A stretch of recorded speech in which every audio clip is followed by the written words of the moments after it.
মিশর, প্রাচীন সভ্যতা আর রহস্যময় ফেরাউনদের দেশ, চমকে দিয়েছে আবারও। সম্প্রতি দেশটির বিখ্যাত ভ্যালি অফ দ্য কিংসে আরও একটি ফেরাউনের সমাধি আবিষ্কার করা হয়েছে।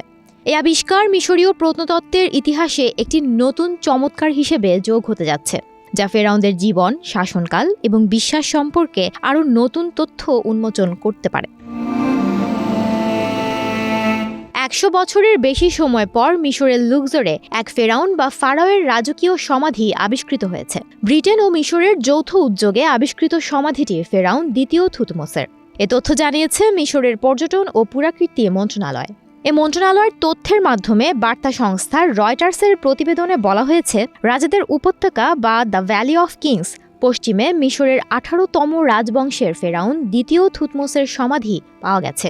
১৯২২ সালে রাজা তুতানখামুনের পর এই প্রথম কোনো রাজার সমাধি আবিষ্কৃত হয়েছে। প্রায় ৩৫০০ বছর আগে রাজত্ব করতেন রাজা দ্বিতীয় থুতমোস।